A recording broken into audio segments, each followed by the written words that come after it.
എല്ലാ സുഹൃത്തുക്കൾക്കും Kerala PSC tricks എന്ന യൂട്യൂബ് ചാനലിലേക്ക് സ്വാഗതം. 2024 PSC നടത്തിയ ഒരു പ്രധാനപ്പെട്ട പരീക്ഷയിലെ ചോദ്യങ്ങളും ഉത്തരങ്ങളും അതിൻ്റെ റിലേറ്റഡ് ഫാക്ട്സും ഒക്കെയാണ് ഇന്നത്തെ ക്ലാസ്സിൽ നമ്മൾ പഠിക്കാൻ പോകുന്നത്. LDC LGS പരീക്ഷകൾക്കൊക്കെ വേണ്ടി പ്രിപ്പയർ ചെയ്യുന്നവർക്ക് ഹെൽപ്ഫുൾ ആകുന്ന ഒരു ക്ലാസ് ആയിരിക്കും ഇത്. ഓക്കെ, അപ്പോൾ ആദ്യത്തെ ചോദ്യം നോക്കാം. താഴെ കൊടുത്തിരിക്കുന്ന പ്രസ്താവനകളിൽ ബ്രിട്ടീഷ് ഇന്ത്യയിൽ നടപ്പിലാക്കിയ സൈനിക സഹായ വ്യവസ്ഥയെ സംബന്ധിക്കുന്ന ശരിയായ പ്രസ്താവന ഏതാണ്? സൈനിക സഹായ വ്യവസ്ഥ നാട്ടുരാജാക്കന്മാർക്ക് പരിപൂർണ അധികാരം നൽകി എന്നുള്ളത് തെറ്റാണ്. സൈനിക സഹായ വ്യവസ്ഥയിൽ ചേരുന്ന നാട്ടുരാജാവ് ഇംഗ്ലീഷ് ഈസ്റ്റ് ഇന്ത്യ കമ്പനിയുടെ ഒരു സ്ഥിരം സൈന്യത്തെ നിലനിർത്തണം. ശരിയാണ്. സൈനിക സഹായ വ്യവസ്ഥയിൽ ചേരുന്ന നാട്ടുരാജാവിന് മറ്റ് വിദേശ രാജ്യങ്ങളുമായി ബന്ധം സ്ഥാപിക്കാവുന്നതാണ്. തെറ്റാണ്. സൈനിക സഹായ വ്യവസ്ഥയിൽ ചേരുന്ന നാട്ടുരാജ്യം ഒരു ബ്രിട്ടീഷ് റെസിഡൻറ്റിനെ തലസ്ഥാനത്ത് നിലനിർത്തണം. ശരിയാണ്. അപ്പോൾ 2ഉം 4ഉം ആണ് ശരിയായിട്ടുള്ളത്. ഓപ്ഷൻ ബി ആണ് ഉത്തരം. നമുക്കറിയാം 1798 സൈനിക സഹായ വ്യവസ്ഥ നടപ്പിലാക്കുന്നത്. സൈനിക സഹായ വ്യവസ്ഥ നടപ്പിലാക്കിയ ബ്രിട്ടീഷ് ഗവർണർ ജനറൽ ആരാണ്?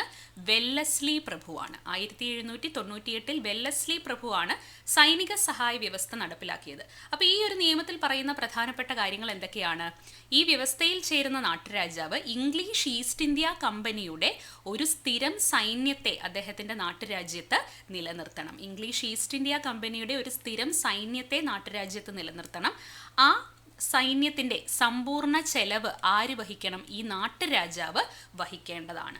അതുപോലെ നാട്ടുരാജാവിന് മറ്റ് വിദേശ രാജ്യങ്ങളുമായോ അല്ലെങ്കിൽ മറ്റ് ഭരണാധികാരികളുമായോ യാതൊരു ബന്ധവും സ്ഥാപിക്കാൻ പാടില്ല. അവരുമായി ഉടമ്പടികളിലൊന്നും ഒപ്പിടാനോ അല്ലെങ്കിൽ മറ്റ് ബന്ധങ്ങളൊന്നും വിദേശ രാജ്യങ്ങളുമായിട്ടും മറ്റ് ഭരണാധികാരികളുമായിട്ടും ഉണ്ടാകാൻ പാടില്ല. അതുപോലെ ഒരു ബ്രിട്ടീഷ് റെസിഡൻറ്റിനെ തലസ്ഥാനത്ത് നിലനിർത്തണം. പിന്നെ ഈ ഒരു വ്യവസ്ഥയിൽ ഒപ്പുവെക്കുന്ന നാട്ടുരാജ്യത്തിൻ്റെ സമ്പൂർണ്ണ സംരക്ഷണം ആരേറ്റെടുക്കുന്നതാണ്? കമ്പനി ഏറ്റെടുക്കുന്നതാണ്. ഇംഗ്ലീഷ് ഈസ്റ്റ് ഇന്ത്യ കമ്പനി ആ നാട്ടുരാജ്യത്തിൻ്റെ സംരക്ഷണം ഏറ്റെടുക്കുന്നതാണ്. ഇത്രയും കാര്യങ്ങളാണ് സൈനിക സഹായ വ്യവസ്ഥയിൽ പറയുന്നത്. ഈ സൈനിക സഹായ വ്യവസ്ഥയിൽ ഒപ്പുവെച്ച നാട്ടുരാജ്യങ്ങൾ ഏതൊക്കെയാണ്? ഹൈദരാബാദ്, തഞ്ചാവൂര്, ഇൻഡോർ. ഹൈദരാബാദ്, തഞ്ചാവൂർ, ഇൻഡോർ എന്നീ നാട്ടുരാജ്യങ്ങളാണ് സൈനിക സഹായ വ്യവസ്ഥയിൽ ഒപ്പുവെച്ചത്. ഓക്കെ, അടുത്ത ക്വസ്റ്റ്യൻ. താഴെ കൊടുത്തിരിക്കുന്ന പ്രസ്താവനകളിൽ 2ാം ലോക മഹായുദ്ധത്തിൽ സഖ്യശക്തി സഖ്യത്തിൽ ഉൾപ്പെടാത്തവ ഏതാണ്? Japan, England, Germany, France. ഇതിൽ ജപ്പാനും ജർമ്മനിയുമാണ് സഖ്യശക്തികളിൽ ഉൾപ്പെടാത്തത്. ഓപ്ഷൻ സി ആണ് ഉത്തരം. അപ്പം നമുക്കറിയാം 2ാം ലോക മഹായുദ്ധവുമായി ബന്ധപ്പെട്ട് അച്ചുതണ്ട് ശക്തികളുമുണ്ട്, സഖ്യശക്തികളുമുണ്ട്. അച്ചുതണ്ട് ശക്തികളിൽ പെടുന്നവർ ആരൊക്കെയാണ്? ജപ്പാൻ, അതുപോലെ Germany, Italy. Germany, Japan, Italy എന്നിവരാണ് അച്ചുതണ്ട് ശക്തികൾ. സഖ്യശക്തികളിൽ ഉൾപ്പെടുന്ന ആരൊക്കെയാണ്? Britain, France, China. Britain, France, China എന്നിവരാണ് സഖ്യശക്തികളിൽ ഉൾപ്പെടുന്നത്. അപ്പോൾ നമ്മുടെ ക്വസ്റ്റ്യൻ എന്താണ്? സഖ്യശക്തികളിൽ ഉൾപ്പെടാത്തത് ആരൊക്കെയാണ്? ജപ്പാനും ജർമ്മനിയുമാണ്. ഓക്കെ, അടുത്തത് ഡിലീറ്റഡ് ക്വസ്റ്റ്യൻ ആണ്.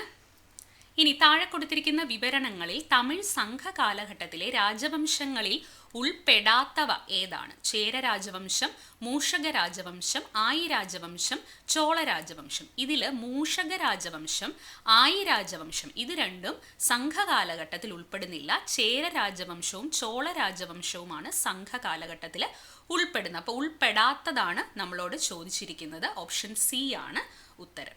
ഓക്കെ, താഴെ കൊടുത്തിരിക്കുന്ന പ്രസ്താവനകളിൽ റഷ്യൻ വിപ്ലവത്തിൽ ഉൾപ്പെടാതിരുന്ന പ്രസ്ഥാനങ്ങൾ ഏവ? Kuomintang party, Bolshevik party, Falange party, Menshevik party. അപ്പോൾ ഇതിൽ ഉൾപ്പെടാത്തത് ഏതൊക്കെയാണ്? കുമിങ്താങ് പാർട്ടിയും ഫലാങ് പാർട്ടിയുമാണ് ഉൾപ്പെടാത്തത്. 1ഉം 3ഉം. ഓപ്ഷൻ എ ആണ് ഉൾപ്പെടാത്തത്. അപ്പോൾ റഷ്യൻ വിപ്ലവവുമായി ബന്ധപ്പെട്ട 2 പാർട്ടികളാണ് ബോൾഷെവിക് പാർട്ടിയും മെൻഷെവിക് പാർട്ടിയും. ബോൾഷെവിക് പാർട്ടിക്ക് നേതൃത്വം കൊടുത്തത് ആരാണ്? ലെനിനും ട്രോട്സ്കിയുമാണ്. ലെനിനും ട്രോട്സ്കിയുമാണ് ബോൾഷെവിക് പാർട്ടിക്ക് നേതൃത്വം കൊടുത്തത്. മെൻഷെവിക് പാർട്ടിക്ക് നേതൃത്വം കൊടുത്തത് അലക്സാണ്ടർ കെരൻസ്കിയാണ് മെൻഷെവിക് പാർട്ടിക്ക് നേതൃത്വം കൊടുത്തത്. ഇനി താഴെ കൊടുത്തിരിക്കുന്ന പ്രസ്താവനകളിൽ സൗരയൂഥത്തിൽ ആദ്യത്തെ 2 ഗ്രഹങ്ങളിൽ ഉൾപ്പെടുന്നവ ഏതാണ്? ബുധൻ, ചൊവ്വ, ശനി, ശുക്രൻ. ഇതിൽ നമുക്കറിയാം ഫസ്റ്റ് ബുധനാണ്, മെർക്കുറിയാണ്. രണ്ടാമത്തത് ആരാണ്? ശുക്രനാണ്, വീനസ് ആണ്. അപ്പോൾ ബുധനും ശുക്രനുമാണ് ആദ്യത്തെ 2 ഗ്രഹങ്ങൾ എന്ന് പറയുന്നത്. ഓപ്ഷൻ ഡി 1ഉം 4ഉം ആണ് ഉത്തരം.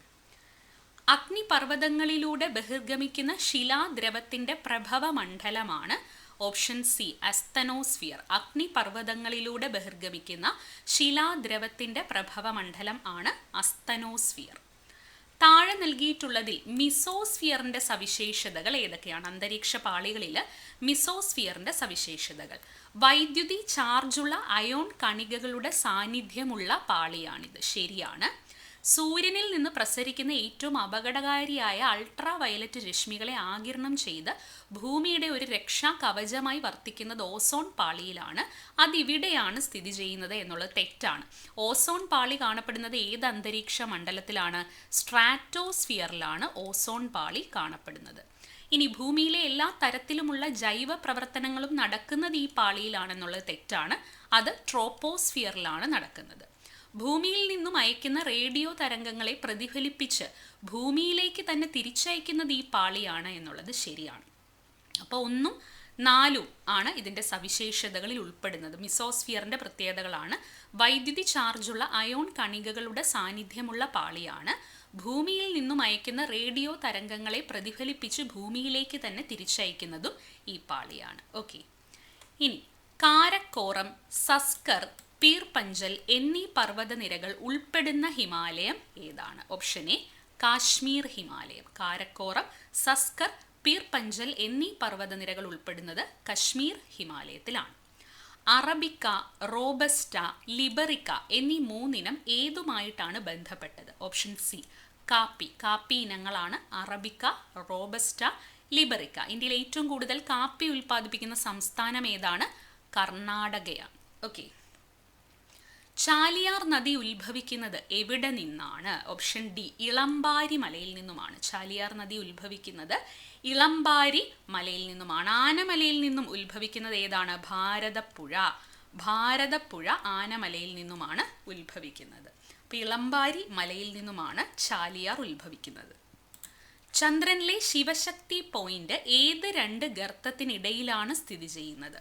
Option B Manzinus C, Simpelius N. Shivshakti point എന്താണ്? ശിവശക്തി പോയിന്റ് നമ്മുടെ ചാന്ദ്രയാൻ 3യുടെ ലാൻഡർ ലാൻഡ് ചെയ്ത ആ ഒരു ദക്ഷിണ ധ്രുവത്തിലെ പോയിന്റിനെ വിളിക്കുന്ന പേരാണ് ശിവശക്തി പോയിന്റ്. അത് ഏത് 2 ഗർത്തങ്ങൾക്കിടയിലാണ് സ്ഥിതി ചെയ്യുന്നത്? മാൻസിനസ് സി, സിംപെലിയസ് എൻ എന്നീ ഗർത്തങ്ങൾക്കിടയിലായിട്ടാണ് സ്ഥിതി ചെയ്യുന്നത്. ഓക്കെ. അപ്പോൾ ചന്ദ്രയാൻ 3 ലാൻഡ് ചെയ്ത പോയിന്റാണ് ശിവശക്തി പോയിന്റ്. ഇനി ചന്ദ്രയാൻ 2 ലാൻഡ് ചെയ്ത പോയിന്റ് ഏതാണ്? അത് തിരങ്ക പോയിന്റ് എന്ന് അറിയപ്പെടുന്നു. ചന്ദ്രയാൻ 2 ലാൻഡ് ചെയ്തത് തിരങ്ക പോയിന്റിലാണ്. ഇനി ഈ ചന്ദ്രയാൻ 3 ചന്ദ്രന്റെ ദക്ഷിണ ധ്രുവത്തിൽ സോഫ്റ്റ് ലാൻഡ് ചെയ്ത ഡേറ്റ് 2023 ഓഗസ്റ്റ് 23 ഇതിനോടകം ഒരുപാട് തവണ ഈ ക്വസ്റ്റ്യൻ ചോദിച്ചിട്ടുണ്ടായിരുന്നു. 2023 ഓഗസ്റ്റ് 23 ചന്ദ്രയാൻ 3 സോഫ്റ്റ് ലാൻഡ് ചെയ്തത്. ഈ ഓഗസ്റ്റ് 23 ഇന്ത്യയിൽ ദേശീയ ബഹിരാകാശ ദിനമായിട്ട് ആചരിക്കുന്നത്. ഇതും ചോദിച്ചതാണ്.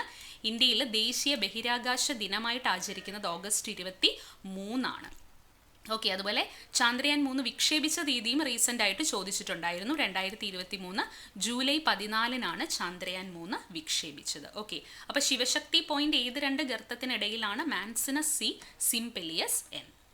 ഇനി പ്ലാനിംഗ് മിഷന്റെ പുതിയ പേരെന്താണ്? നമുക്കറിയാം. Option D NITI Aayog. National institution for transforming India Aayog എന്നുള്ളതാണ് പൂർണ്ണരൂപം. അപ്പം നീതി ആയോഗ് നിലവിൽ വന്നത് എന്നാണ്? 2015 ജനുവരി 1 നീതി ആയോഗ് നിലവിൽ വന്നത്. ഇതിൻ്റെ ആസ്ഥാനം എവിടെയാണ്? ന്യൂഡൽഹിയാണ് നീതി ആയോഗിൻ്റെ ആസ്ഥാനം.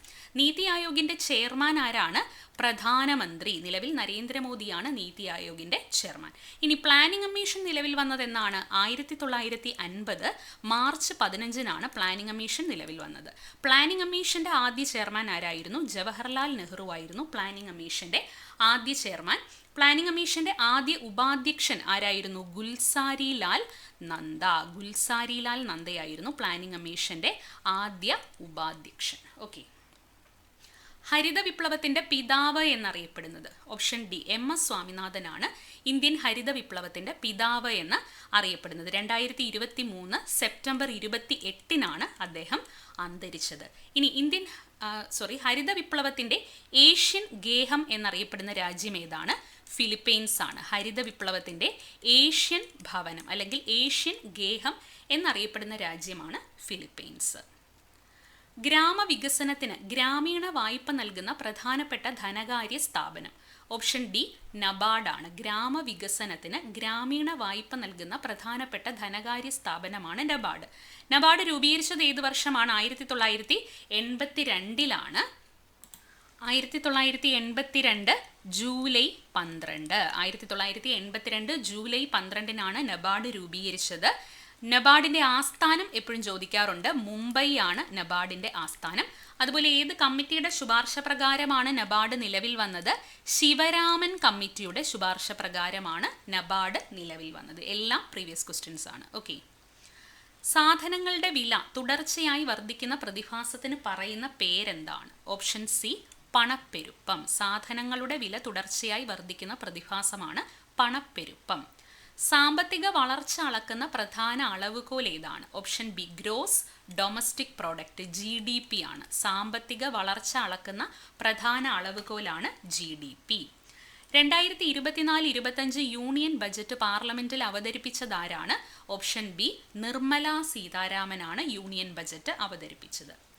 താഴെ പറയുന്ന പ്രസ്താവനകൾ ശരിയോ തെറ്റോ എന്ന് പരിശോധിക്കുക. ലോകസഭയുടെയും രാജ്യസഭയുടെയും ഔദ്യോഗിക കാലാവധി 5 വർഷത്തിൽ നിന്ന് 6 വർഷമാക്കിയത് 42ാം ഭേദഗതിയിലൂടെയാണ് എന്നുള്ളത് ശരിയാണ്. സംസ്ഥാന ലിസ്റ്റിൽ ഉൾപ്പെട്ടിരിക്കുന്ന 5 വിഷയങ്ങൾ കൺകറന്റ് ലിസ്റ്റിൽ ഉൾപ്പെടുത്തിയത് 42ാം ഭേദഗതിയിലൂടെയാണ് ശരിയാണ്.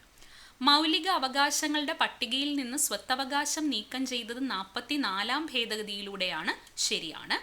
42ാം ഭേദഗതി സമയത്ത് ഇന്ത്യയുടെ പ്രധാനമന്ത്രി ശ്രീമതി ഇന്ദിരാഗാന്ധിയും രാഷ്ട്രപതി ശ്രീ നീലം സഞ്ജീവ റെഡ്ഡിയുമായിരുന്നു എന്നുള്ളത് തെറ്റാണ്. അപ്പം 42ാം ഭേദഗതി 1976 ആ സമയത്ത് പ്രധാനമന്ത്രി ഇന്ദിരാഗാന്ധിയാണ്. എന്നാൽ രാഷ്ട്രപതി ആരാണ്? ഫക്രുദ്ദീൻ അലി അഹമ്മദാണ്. ഫക്രുദ്ദീൻ അലി അഹമ്മദാണ് 42ാം ഭേദഗതി സമയത്ത് ഇന്ത്യയുടെ രാഷ്ട്രപതി. ഓക്കെ. ഈ 42ാം ഭേദഗതി നിലവിൽ വന്നത് എന്നാണ്? 1977 ജനുവരി 3 നിലവിൽ വന്നത്. ഓക്കെ. ഇനി താഴെ തന്നിരിക്കുന്ന പ്രസ്താവന സാധൂകരിക്കുക. ലോകസഭ ഒരു സ്ഥിരം സഭയാണ് എന്നുള്ളത് തെറ്റാണ്. സ്ഥിരം സഭ ഏതാണ്? രാജ്യസഭയാണ് സ്ഥിരം സഭ. രാജ്യസഭയിലെ അംഗങ്ങളെ തെരഞ്ഞെടുക്കുന്നത് FPTP അനുസരിച്ചാണ് എന്നുള്ളത് തെറ്റാണ്. FPTP സമ്പ്രദായം അനുസരിച്ചല്ല രാജ്യസഭയിലെ അംഗങ്ങളെ തിരഞ്ഞെടുക്കുന്നത്. രാജ്യസഭയിലെ അംഗങ്ങളെ തിരഞ്ഞെടുക്കുന്നത് ഏത് രീതിയിലൂടെയാണ്? പരോക്ഷ തെരഞ്ഞെടുപ്പാണ്. ഇന്ത്യയിൽ ഇപ്പോൾ 543 ലോക്സഭാ നിയോജക മണ്ഡലങ്ങളുണ്ട്. ശരിയാണ്. രാജ്യസഭയുടെ നടപടികൾ നിയന്ത്രിക്കുന്നത് സ്പീക്കറാണ് എന്നുള്ളത് തെറ്റാണ്. ലോകസഭയുടെ നടപടികളാണ് സ്പീക്കർ നിയന്ത്രിക്കുന്നത്. രാജ്യസഭാ ചെയർമാനാണ് നടപടികൾ നിയന്ത്രിക്കുന്നത്. ഓക്കെ. അപ്പോൾ ഇതിൽ ഓപ്ഷൻ ബി, എയും ബിയും ഡിയും തെറ്റാണ്. താഴെ പറയുന്ന പേരുകളിൽ സ്വതന്ത്ര ലേബർ പാർട്ടി രൂപീകരിച്ചത് ആരെന്ന് കണ്ടെത്തുക. സ്വതന്ത്ര ലേബർ പാർട്ടി അല്ലെങ്കിൽ ഇൻഡിപെൻഡന്റ് ലേബർ പാർട്ടി രൂപീകരിച്ചത് ആരാണ്? ഡോക്ടർ BR അംബേദ്കർ ആണ്. 1936 ഇൻഡിപെൻഡന്റ് ലേബർ പാർട്ടിക്ക് രൂപം നൽകിയത് ഡോക്ടർ BR അംബേദ്കർ ആണ്. ഇന്ത്യൻ ഭരണഘടനയിൽ ഏത് ഭാഗത്താണ് പഞ്ചായത്തി രാജ് സംവിധാനങ്ങളെക്കുറിച്ച് പ്രതിപാദിക്കുന്നത്? ഓപ്ഷൻ സി നിർദ്ദേശക തത്വങ്ങളിലാണ്. നമ്മുടെ ഇന്ത്യൻ ഭരണഘടനയുടെ ഭാഗം 4 നിർദ്ദേശക തത്വങ്ങളെക്കുറിച്ച് പ്രതിപാദിക്കുന്നത്. ആർട്ടിക്കിൾ 36 മുതൽ 51 വരെ നിർദ്ദേശക തത്വങ്ങളെക്കുറിച്ചാണ് പറയുന്നത്. അതിൽ ആർട്ടിക്കിൾ 40 പഞ്ചായത്തുകളുടെ രൂപീകരണത്തെക്കുറിച്ച് പ്രതിപാദിക്കുന്നത്. ഇനി നിർദ്ദേശക തത്വങ്ങൾ എന്ന ആശയം ഏത് രാജ്യത്താണെന്നും എപ്പോഴും ചോദിക്കാറുണ്ട്. അയർലൻഡിൽ നിന്നും കടമെടുത്ത ആശയമാണ് നിർദ്ദേശക തത്വങ്ങൾ. അപ്പോൾ പഞ്ചായത്തി രാജ് സംവിധാനങ്ങളെക്കുറിച്ച് പറയുന്നത് എവിടെയാണ്? നിർദ്ദേശക തത്വങ്ങളിലാണ്. ഇനി ചേരുംപടി ചേർക്കുക. കടമെടുത്ത ആശയങ്ങളാണ്. അടിയന്തരാവസ്ഥ എവിടെ നിന്നാണ്? ജർമ്മനി. വെയ്മർ കോൺസ്റ്റിറ്റ്യൂഷൻ ഓഫ് ജർമ്മനിയിൽ നിന്നാണ് അടിയന്തരാവസ്ഥ എന്ന ആശയം. ഭരണഘടനാ ഭേദഗതി സൗത്ത് ആഫ്രിക്ക, ദക്ഷിണാഫ്രിക്കയിൽ നിന്നാണ്. ഉപരാഷ്ട്രപതിയുടെ ചുമതലകൾ അമേരിക്കയിൽ നിന്ന് കടമെടുത്തു. അവശിഷ്ട അധികാരങ്ങൾ കാനഡയിൽ നിന്നും കടമെടുത്തതാണ്. ഓക്കെ. ഓപ്ഷൻ ഡി ആണ് ഉത്തരം. അടിയന്തരാവസ്ഥ ജർമ്മനി, ഭരണഘടനാ ഭേദഗതി സൗത്ത് ആഫ്രിക്ക, ഉപരാഷ്ട്രപതിയുടെ ചുമതലകൾ അമേരിക്ക, അവശിഷ്ട അധികാരങ്ങൾ കാനഡ. കേന്ദ്ര സംസ്ഥാന ബന്ധങ്ങളെക്കുറിച്ച് പ്രതിപാദിക്കുന്ന കമ്മീഷൻ ഏതാണ്? ഓപ്ഷൻ ബി സർക്കാരിയ കമ്മീഷനാണ് കേന്ദ്ര സംസ്ഥാന ബന്ധങ്ങളെക്കുറിച്ച് പ്രതിപാദിക്കുന്നത്. ഈ സർക്കാരിയ കമ്മീഷനെ അപ്പോയിന്റ് ചെയ്തത് ഏത് വർഷമാണ്? 1983 അതും ഒരു PYQ ആണ്. കേന്ദ്ര സംസ്ഥാന ബന്ധങ്ങളെക്കുറിച്ച് പ്രതിപാദിക്കുന്ന കമ്മീഷനാണ് സർക്കാരിയ കമ്മീഷൻ. വർഷം 1983. ബുദ്ധിസ്ഥിരതയുള്ള പുരുഷന്മാർക്കും സ്ത്രീകൾക്കും ഈ ആശയം സാങ്കല്പികമാണെന്ന് തോന്നാം. എന്നാൽ ഈ ആദർശത്തിന് മാത്രമേ ആത്മാവിന്റെ വിശപ്പടക്കാൻ കഴിയൂ. ഇതാരുടെ വാക്കുകളാണ്? സുഭാഷ് ചന്ദ്രബോസിന്റെ വാക്കുകളാണ്. ബുദ്ധിസ്ഥിരതയുള്ള പുരുഷന്മാർക്കും സ്ത്രീകൾക്കും ഈ ആശയം സാങ്കല്പികമാണെന്ന് തോന്നാം, എന്നാൽ ഈ ആദർശത്തിന് മാത്രമേ ആത്മാവിന്റെ വിശപ്പടക്കാൻ കഴിയൂ എന്ന് പറഞ്ഞത് സുഭാഷ് ചന്ദ്രബോസ് ആണ്. ഇനി ഗ്രന്ഥങ്ങളും അതിൻ്റെ രചയിതാക്കളുമാണ് തന്നിട്ടുള്ളത്. അതിൽ ഭയത്തിൽ നിന്നുള്ള മോചനം, ഫ്രീഡം ഫ്രം ഫിയർ എന്നുള്ളത് ആരുടെയാണ്? ആങ് സാൻ സൂക്കിയുടെയാണ്. സ്വാതന്ത്ര്യത്തിലേക്കുള്ള ദീർഘയാത്ര, long walk to freedom, Nelson Mandela. സ്വാതന്ത്ര്യത്തിന്റെ 2 മാനങ്ങൾ, 2 concepts of liberty, Isaiah Berlin ആണ്. സ്വാതന്ത്ര്യത്തിലേക്ക്, ഓൺ ലിബർട്ടി എന്നുള്ളത് JS മില്ലു ആണ്. ഓപ്ഷൻ എ ആണ് ഉത്തരം. ഭയത്തിൽ നിന്നുള്ള മോചനം ആങ് സാൻ സൂകി, സ്വാതന്ത്ര്യത്തിലേക്കുള്ള ദീർഘയാത്ര നെൽസൺ മണ്ടേല, സ്വാതന്ത്ര്യത്തിന്റെ 2 മാനങ്ങൾ ഇസയ ബെർലിൻ, സ്വാതന്ത്ര്യത്തിലേക്ക് JS മിൽ. അടുത്ത ക്വസ്റ്റ്യൻ, നാരി ശക്തി വന്ദൻ അധിനിയം ബില്ല് ലോക്സഭ പാസാക്കിയത് എന്നാണ്? 2023 സെപ്റ്റംബർ 20. ഓക്കെ, അപ്പം നാരി ശക്തി വന്ദൻ അധിനിയം ബില്ല് നമ്മുടെ പുതിയ പാർലമെന്റ് മന്ദിരത്തിൽ അവതരിപ്പിച്ച ആദ്യത്തെ ബില്ലാണ് വനിതാ സംവരണ ബില്ല് അല്ലെങ്കിൽ നാരി ശക്തി വന്ദനീയം ബില്ല്. ഇത് 2023 സെപ്റ്റംബർ 19 ലോക്സഭയിൽ അവതരിപ്പിച്ചത് ആരാണ്? കേന്ദ്ര നിയമമന്ത്രിയായിരുന്ന അർജുൻ റാം മേഘ്വാളാണ്. 2023 സെപ്റ്റംബർ 19 ഇത് ലോക്സഭയിൽ അവതരിപ്പിച്ചത്. ലോക്സഭ പാസാക്കിയ തീയതിയാണ് നമ്മളോട് ചോദിച്ചിരിക്കുന്നത്. അത് 2023 സെപ്റ്റംബർ 20 ആണ്. സെപ്റ്റംബർ 21 ഇത് രാജ്യസഭ പാസാക്കി. അതുപോലെ സെപ്റ്റംബർ 28 രാഷ്ട്രപതി ഒപ്പുവെച്ചു. നമ്മുടെ ഫസ്റ്റ് ഓപ്ഷൻ 2023 സെപ്റ്റംബർ 28 രാഷ്ട്രപതി ഒപ്പുവെച്ചു. അപ്പോൾ സെപ്റ്റംബർ 19 ലോക്സഭയിൽ പ്രസന്റ് ചെയ്തു. സെപ്റ്റംബർ 20 ലോക്സഭ പാസാക്കി, 21 രാജ്യസഭ പാസാക്കി, 2023 സെപ്റ്റംബർ 28 രാഷ്ട്രപതി ഒപ്പുവെച്ചത്. ഓക്കെ, അടുത്ത ക്വസ്റ്റ്യൻ, കേരളത്തിലെ നാടൻ കളികളുടെ പ്രചാരണത്തിന് കായിക വകുപ്പ് ആരംഭിച്ച പദ്ധതി? Option D Kalithattu. കേരളത്തിലെ നാടൻ കളികളുടെ പ്രചാരണത്തിനായിട്ട് കായിക വകുപ്പ് ആരംഭിച്ച പദ്ധതിയാണ് കളിത്തട്ട്. കറുത്ത പട്ടേരി എന്നറിയപ്പെടുന്ന സാമൂഹ്യ പരിഷ്കർത്താവ് ആരാണ്? ഓപ്ഷൻ എ VT ഭട്ടതിരിപ്പാടാണ് കറുത്ത പട്ടേരി എന്ന് അറിയപ്പെടുന്നത്. എൻഡോസൾഫാൻ ദുരിതബാധിതർക്ക് വേണ്ടി കേരള സാമൂഹ്യ സുരക്ഷാ മിഷൻ നടത്തുന്ന പ്രതിമാസ ധനസഹായ പദ്ധതി? ഓപ്ഷൻ ഡി സ്നേഹ സാന്ത്വനം. എൻഡോസൾഫാൻ ദുരിതബാധിതർക്ക് വേണ്ടിയുള്ള പദ്ധതിയാണ് സ്നേഹ സാന്ത്വനം. ഓക്കെ, അടുത്തത് ഡിലീറ്റഡ് ക്വസ്റ്റ്യൻ ആണ്. സമത്വ സമാജം വൈകുണ്ഠസ്വാമികളാണ്. ആത്മവിദ്യാ സംഘം വാഗ്ഭടാനന്ദനാണ്. അരയ സമാജം പണ്ഡിറ്റ് കറുപ്പനും പ്രത്യക്ഷ രക്ഷാസഭ കുമാരഗുരുദേവനും. ഓപ്ഷനിൽ ആൻസറിലായിരുന്നു, അപ്പോൾ ഡിലീറ്റഡ് ആണ്. ജീവകം B12, ജീവകം B9 എന്നിവയുടെ അഭാവം മൂലം മനുഷ്യ ശരീരത്തിൽ എണ്ണത്തിൽ കുറവും എന്നാൽ വളരെ വലുപ്പം കൂടിയതുമായ ചുവന്ന രക്താണുക്കൾ രൂപപ്പെടുന്ന വിളർച്ചയുടെ ഒരു അവസ്ഥ ഉണ്ടാകുന്നു. ഈ രോഗാവസ്ഥയുടെ പേരെന്താണ്? Option C megaloblastic anaemia. അപ്പം ജീവകം B12, B9 ഇതിൻ്റെ അഭാവം മൂലം ഉണ്ടാകുന്ന വിളർച്ചയാണ് മെഗലോബ്ലാസ്റ്റിക് അനീമിയ. മലേറിയ രോഗകാരിയായ പ്ലാസ്മോഡിയം മനുഷ്യ ശരീരത്തിൽ പ്രവേശിച്ച ശേഷം ആദ്യം ഡാഷ് കോശങ്ങളിലെത്തി പ്രത്യുൽപാദനം നടത്തുകയും പിന്നീട് ചുവന്ന രക്താണുക്കളെ നശിപ്പിക്കുകയും ചെയ്യുന്നു. കരൾ. അപ്പം മലേറിയ രോഗകാരിയായ പ്ലാസ്മോഡിയം ആദ്യം നമ്മുടെ ശരീരത്തിൽ ഏത് ഓർഗനിലാണ് എത്തുന്നത്? കരളിലെത്തിയതിനു ശേഷമാണ് പ്രത്യുൽപാദനം നടത്തി പിന്നീട് ചുവന്ന രക്താണുക്കളെ നശിപ്പിക്കുന്നത്. താഴെ തന്നിരിക്കുന്നവയിൽ ഹരിതഗ്രഹ പ്രഭാവത്തിന് കാരണമായ വാതകങ്ങളുടെ ശരിയായ ഓപ്ഷൻ ഏതാണ്? ഓപ്ഷൻ ബി ആണ്. Carbon dioxide, methane, chloro fluoro carbon, അതുപോലെ നൈട്രസ് ഓക്സൈഡ് എന്നിവയാണ് ഹരിതഗ്രഹ വാതകങ്ങൾ. IMA നടപ്പിലാക്കിയ ഹെൽപ്പിംഗ് ഹാൻഡ്സ് എന്ന പദ്ധതിയുടെ ലക്ഷ്യം എന്താണ്? ഡോക്ടർമാർക്കും മെഡിക്കൽ വിദ്യാർത്ഥികൾക്കും ആത്മഹത്യാ പ്രതിരോധം നൽകുക എന്നുള്ളതാണ്. IMA നടപ്പിലാക്കിയ ഹെൽപ്പിംഗ് ഹാൻഡ്സ് പദ്ധതി എന്തിനാണ്? ഡോക്ടർമാർക്കും മെഡിക്കൽ വിദ്യാർത്ഥികൾക്കും ആത്മഹത്യാ പ്രതിരോധം നൽകുക. 2024 പ്ലാനറ്റ് എർത്ത് പുരസ്കാര ജേതാവായ പ്രമുഖ പരിസ്ഥിതി ശാസ്ത്രജ്ഞനായ ഇന്ത്യക്കാരനാണ് doctor S. Faizi. 2024 planet earth പുരസ്കാര ജേതാവ് ഡോക്ടർ S. ഫെയ്സി. പ്രകാശവർഷം എന്നത് എന്തിൻ്റെ യൂണിറ്റാണ്? ദൂരത്തിൻ്റെ യൂണിറ്റാണ് പ്രകാശവർഷം. 1000 ജൂൾ പ്രവൃത്തി 2 സെക്കൻഡിൽ ചെയ്താൽ അവിടെ ഉപയോഗിക്കപ്പെട്ട പവർ. ഓക്കെ, അപ്പോൾ പവർ എന്ന് പറഞ്ഞാൽ നമുക്കറിയാം വർക്ക് ബൈ ടൈം ആണ്. പവർ എന്ന് പറയുന്നത് വർക്ക് ബൈ ടൈം ആണ്. ഇവിടെ വർക്ക് 1000 ജൂളാണ്, ടൈം 2 സെക്കൻഡാണ്. അപ്പോൾ 1000 ബൈ 2 500 വാട്ടായിരിക്കും പവർ. ജിയുടെ വില ധ്രുവങ്ങളിലേക്കാൾ ഭൂമധ്യരേഖയിൽ കുറവാണ്. ഇതിൻ്റെ കാരണം എന്ത്? Acceleration due to gravity. Small ജിയുടെ വാല്യൂ കൂടുതൽ എവിടെയാണ്? ധ്രുവങ്ങളിലാണ്. ഭൂമധ്യരേഖയിൽ അത് കുറവാകാൻ കാരണം എന്താണ്? ഓപ്ഷൻ എ, ഭൂമിയുടെ ആകൃതിയാണ്. ഓക്കെ. അറ്റോമിക നമ്പർ 31 മൂലകം ആവർത്തന പട്ടികയിൽ ഏതു പീരിയഡിലും ഗ്രൂപ്പിലുമാണ് ഉൾപ്പെടുന്നത്? പീരിയഡ് 4ലും ഗ്രൂപ്പ് 13ലുമാണ് ഉൾപ്പെടുന്നത്. കാർബൺ ഡയോക്സൈഡ് വാതകത്തിന്റെ ക്രിട്ടിക്കൽ താപനില 30.98 ഡിഗ്രി സെൽഷ്യസ് ആണ്. താഴെ പറയുന്നവയിൽ ശരിയായ പ്രസ്താവന ഏതാണ്?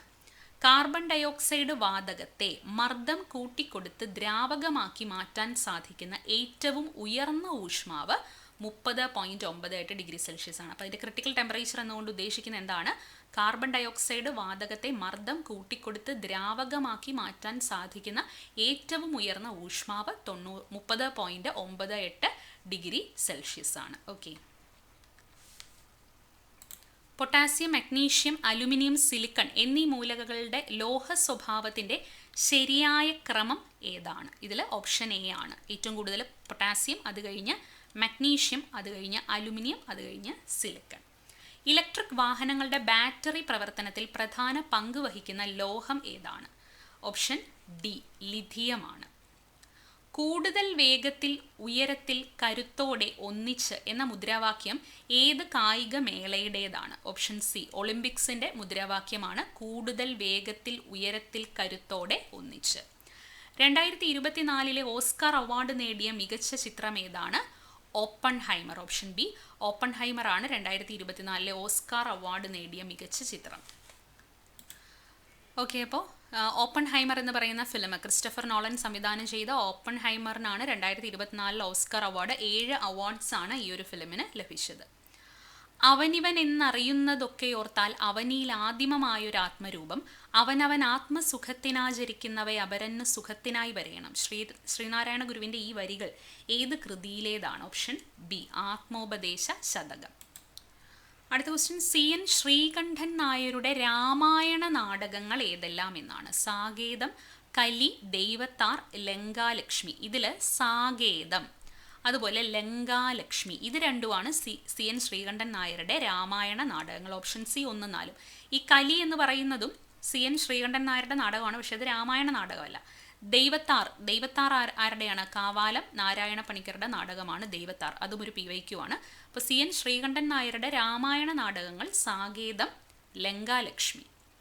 കണ്യാർകളി എന്ന കലാരൂപത്തിന് യോജിക്കുന്ന പ്രസ്താവനകൾ ഏതെല്ലാം? പാലക്കാട് ജില്ലയിൽ മാത്രം പ്രചാരത്തിലുള്ളതാണ്. ശരിയാണ്, പാലക്കാട് ജില്ലയിലുള്ള കലാരൂപമാണ് കണ്യാർകളി. മലമക്കളി, ദേശക്കളി എന്നീ പേരുകളിലും അറിയപ്പെടുന്നു എന്നുള്ളത് ശരിയാണ്.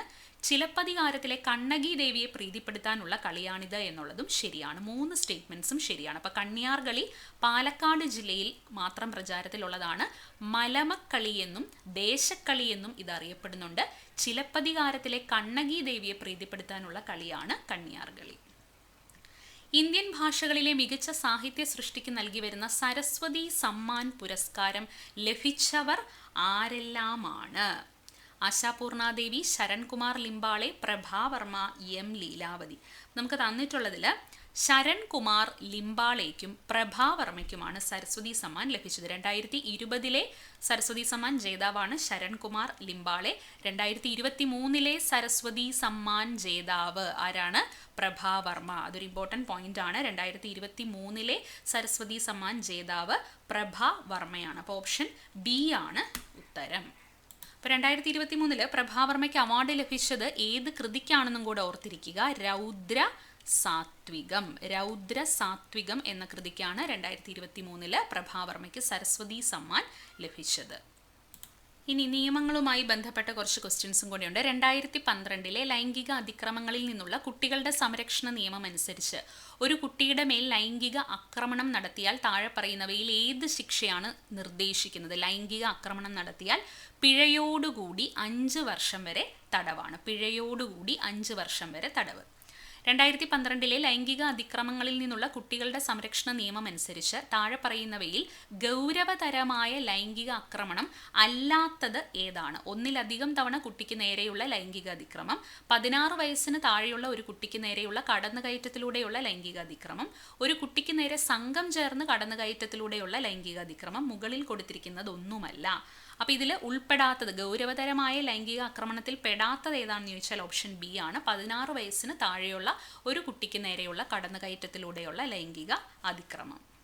ഇനി 2005 വിവരാവകാശ നിയമപ്രകാരം താഴെ പറയുന്നവയിൽ ഏതെല്ലാം വിവരങ്ങളാണ് വെളിപ്പെടുത്തലിൽ നിന്ന് ഒഴിവാക്കപ്പെട്ടിട്ടില്ലാത്തത്? ഒരു വ്യക്തിയുടെ ജീവിതത്തെയും സ്വാതന്ത്ര്യത്തെയും കുറിച്ചുള്ള വിവരങ്ങൾ, കോടതി പ്രസിദ്ധീകരണം നിരോധിച്ചതായ വിവരങ്ങൾ, ഒരു വിദേശ സർക്കാരിൽ നിന്ന് ലഭിച്ചിട്ടുള്ള രഹസ്യ വിവരം, മന്ത്രിസഭാ ചർച്ചകളുടെ രേഖകൾ. അപ്പോൾ വെളിപ്പെടുത്തലിൽ നിന്ന് ഒഴിവാക്കപ്പെട്ടിട്ടില്ലാത്തത് ഏതാണ്? Option A. ഒരു വ്യക്തിയുടെ ജീവിതത്തെയും സ്വാതന്ത്ര്യത്തെയും കുറിച്ചുള്ള വിവരങ്ങളാണ് ഒഴിവാക്കിയിട്ടില്ലാത്തത്. കോടതി പ്രസിദ്ധീകരണം നിരോധിച്ചതായ വിവരങ്ങൾ, ഒരു വിദേശ സർക്കാരിൽ നിന്ന് ലഭിച്ചിട്ടുള്ള രഹസ്യ വിവരം, മന്ത്രിസഭാ ചർച്ചകളുടെ രേഖകൾ, ഇതെല്ലാം ഒഴിവാക്കിയിട്ടുണ്ട്. വിവരാവകാശ നിയമം അനുസരിച്ച് മൂന്നാം കക്ഷിയാൽ നൽകപ്പെട്ടിട്ടുള്ളതും മൂന്നാം കക്ഷി രഹസ്യമായി കരുതുന്നതുമായി ബന്ധപ്പെട്ട വിഷയത്തെ സംബന്ധിച്ച് വിവരാവകാശ നിയമപ്രകാരം ലഭിച്ച അപേക്ഷയിന്മേൽ എത്ര ദിവസത്തിനകം മൂന്നാം കക്ഷിക്ക് പബ്ലിക് ഇൻഫർമേഷൻ ഓഫീസർ നോട്ടീസ് നൽകേണ്ടതാണ്? 5 ദിവസത്തിനകമാണ് മൂന്നാം കക്ഷിക്ക് പബ്ലിക് ഇൻഫർമേഷൻ ഓഫീസർ നോട്ടീസ് നൽകേണ്ടത്. ഓക്കെ, ഇത്രയും ക്വസ്റ്റ്യൻസ് ആണ് ഈ ഒരു ക്വസ്റ്റ്യൻ പേപ്പറിലുള്ളത്. അടുത്ത ക്ലാസ്സിൽ വീണ്ടും കാണുന്നത് വരെ എല്ലാവർക്കും താങ്ക്